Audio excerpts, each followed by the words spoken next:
5 წლის მარიამ სიცოცხლის მხოლოდ 2 წელი დარჩა. ეს საშინელი განაჩენი გამოიტანეს მსოფლიოს წამყვანმა კლინიკებმა. გოგონა ხერხემლის თიაქარით დაიბადა, ღია ჭრილობით. დაბადებიდან მეორე დღესვე საოპერაციო მაგიდაზე დააწვინეს. ოპერაციის შემდეგ კი ნამდვილი ჯოჯოხეთი დაიწყო. ჭრილობა არ ხორცდებოდა და ახლაც არც ერთი მალა არ არის დახურული. ხერხემლის დეფორმირების გამო ფილტვები მოჭყლეტილია. ბავშვის შიდა ორგანოები დღითიდღე კარგავენ ფუნქციას.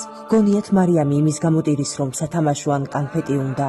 არა. გონიერი ბავშვი იმიტომ ტირის, რომ სიკვდილთან ბრძოლის უკანასკნელი ძალაც გამოელია. მარიამს ასევე საშინელი დაავადება ჰიდროცეფალია აქვს. 4 თვის ასაკში ტვინის შუნტირება ჩაუდარდა. ჯერ სულ რაღაც 5 წლისაა და უკვე 5 ოპერაცია, 5 ნარკოზი გადაიტანა ამ პატარა ანგელოსმა. როგორ უძლებს მისი პატარა გული ამ ყველაფერს?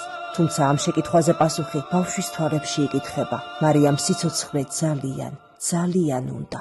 მხოლოდ ამ ერთ კადრში ასახული მარიამის ყველა ის ტკივილი, რასაც ათასობით სიტყვაც კი ვერ გადმოსცემს. მასაც უნდა სილაში თამაში, მაგრამ წეული ეტრი ამის საშუალებას არ აძლევს. დეიდა, მე სიზმარში უფალს და ანგელოზებს ვხედავ ხოლმე. ისინი მეფერებიან. მე ჩერნოვეცკის ფონდის კორესპონდენტი, გაუგნებული უსმენდი 5 წლის ბავშვის ამ სიტყვებს და დავწუნდი, რომ მარიამი ნამდვილი ანგელოზია, ციდან დედამიწაზე მოვლენილი და სწორედ ამის გამო ცდილობს სატანა, რომ ბავშვი ამ სამყაროდან წაიყვანოს, რათა გოგონამ სიკეთის პლანტაციები არ გააშენოს ამ ცოდვილ დედამიწაზე. მარიამის გადარჩენის ერთადერთი გზა არსებობს. ბავშვს ურთულესი ოპერაცია ესაჭიროება ხერხემალზე. უფლისყავლობით მსოფლიოს ერთ-ერთმა წამყვანმა კლინიკამ პასუხისმგებლობა აიღო. სამწუხარო კი ისაა, რომ $70,000 საჭირო, რისი შესაძლებლობაც ოჯახს არ გააჩნია. გახსოვდეთ, ამ ოპერაციის გარეშე მარიამს სიცოცხლის მხოლოდ 2 წელი დარჩა.